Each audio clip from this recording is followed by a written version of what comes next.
You've tried baking soda at the bottom of the can. You've tried scented bags, dryer sheets shoved in the corner, those little gel pucks that smell like fake ocean breeze. For a day or two it works. Then you lift the lid and it hits you again. That thick, sour smell that seems to live in the can itself. You take the trash out, you scrub it, and somehow, a day later, it's back. Meanwhile, there's a small habit used in Japanese households that keeps a kitchen trash can from ever smelling in the first place, using things you probably already believe do nothing. No sprays, no scented plastic pucks, no throwing money at it every week. We're going to do this in 2 parts, because most people only ever do half of it. First, I'll show you what's actually producing that smell, because it is not what you think it is. Then I'll show you the 2-layer system that stops it at the source. Dry the can out and trap what's left. One without the other is a temporary fix. Together, they stop the smell before it starts. But first, quick question. What have you been using to keep your trash can from smelling? And has it actually worked longer than a few days? Tell me in the comments. Most people think a smelly trash can is just what trash smells like. Something rotting, nothing to be done. That's not quite it. The rot is only half the story. Bacteria land on food residue and start breaking it down. And as they do, they release sulfur compounds, the same family of gas responsible for the classic rotten egg smell. That's the sharp, sour edge you're smelling. And it's not coming from the food sitting on top. It's coming from a thin film on the walls and floor of the can itself. Every time something wet touches the plastic, a few bacteria stick. You take the bag out, but the film stays, and it keeps producing odor on its own, even with an empty can. That's why a fresh bag doesn't fix a smelly bin. You emptied the trash. You didn't touch what's actually making the smell. This is why baking soda alone often lets you down. It's not doing nothing. Baking soda is a mild base, and it does genuinely react with acidic odor compounds, turning them into an odorless salt. That part is real chemistry, not folklore, but it only reacts with what touches it directly, and once it's used up, it's used up. A sprinkle at the bottom of a deep can, sitting under a full bag, is mostly reacting with itself. It's not wrong. It's just incomplete. Scented bags and dryer sheets are the other trap. They're not neutralizing anything. They're just adding a stronger smell on top and hoping it wins. For a day it does. Then the new scent fades faster than the odor underneath, because it was never designed to survive contact with rotting food, and you're back where you started, except now it smells like rot, with a hint of fake linen. This is the part that Japanese households tend to get right that most advice online skips completely. It's not one product, it's a 2-layer system, dryness on the bottom, adsorption on top, and it works because it targets the 2 separate problems instead of one. Layer 1 is moisture control. Damp is what lets that bacterial film thrive in the first place. In Japan, a common product for this is a thin mat made from activated carbon paired with silver ion, laid flat on the bottom of the trash can under the bag. The same style of mat shows up under mattresses and in shoe cabinets there for the same reason, pulling moisture out of a closed space before it becomes a problem.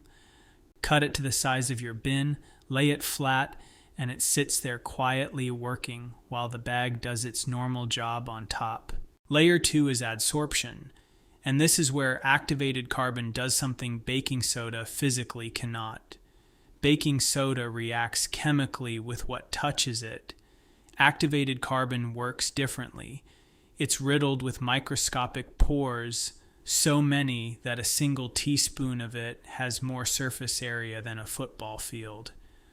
Odor molecules drift into those pores and get trapped by weak physical attraction, not a chemical reaction, which means it keeps pulling in new odor molecules over time instead of reacting once and stopping. That's why the same mat under your sink or in your trash can keeps working for weeks instead of one use. Here's how to actually set this up. Start with a clean, fully dry can. If yours has a lingering smell, that's the biofilm talking, and no mat will outcompete it.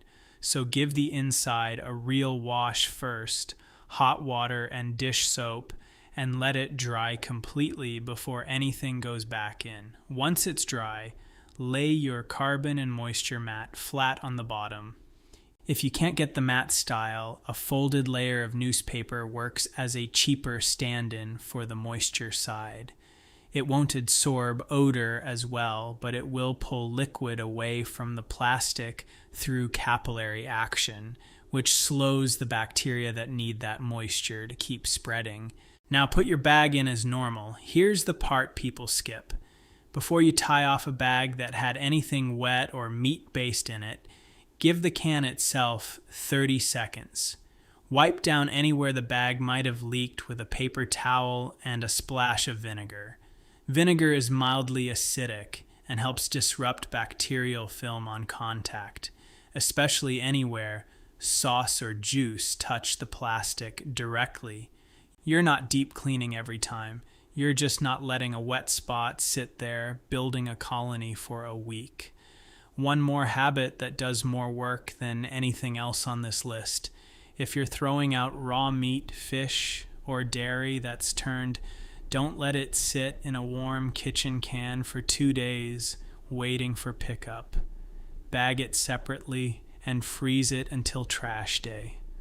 Frozen waste doesn't decompose and doesn't smell, and that single habit removes the single strongest source of trash can odor before it ever has a chance to start. Do this consistently, and here's what you'll actually notice stage by stage. Within the first few days, the smell you get when you lift the lid drops sharply because you're no longer smelling active bacterial gas production on the can walls, just whatever's freshly inside the bag. By about a week in, the smell that used to linger in the kitchen, even with the lid closed, is gone because the mat is pulling ambient odor molecules out of the air inside the can, instead of letting them build up and escape every time you open it. By 2 to 3 weeks, you'll notice the can doesn't smell even right after you pull the bag out, which is the real test. That's the biofilm being kept in check instead of rebuilding every cycle. If the smell keeps coming back fast, even with the mat in place, check 2 things. First, is the can actually dry underneath the bag, or is liquid pooling at the bottom where the mat can't do its job?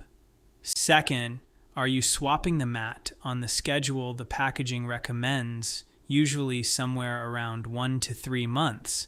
Because once it's saturated, it stops absorbing new odor, the same way a full sponge stops soaking up water. If you're in a hot climate or dealing with a lot of meat and dairy waste, lean harder on the freezer habit and consider a fresh mat sooner rather than stretching it to the last week. None of this is dramatic, and that's kind of the point. A trash can that's actually under control doesn't announce itself. You stop thinking about it. You stop holding your breath when you lift the lid. That's the whole goal. And the cost here is close to nothing. An activated carbon and silver ion mat runs a few dollars and lasts 1 to 3 months. If you go the newspaper route instead, it's essentially free, just what's already in your recycling. Either way, you're spending less in a year than 1 bottle of the scented spray you were replacing every few weeks anyway. And unlike that spray, this actually addresses what's producing the smell instead of erasing it. The habit that beats a smelly trash can isn't a stronger product. It's controlling moisture and giving odor somewhere to go before it ever reaches your nose. Set it up once, keep the habit going, and you stop fighting this every single week. Try this in your kitchen and come back and tell me in the comments whether the smell is actually gone after a week. Thanks for watching, and next time I'll cover the habit that keeps a garbage disposal from smelling without ever touching a bottle of bleach.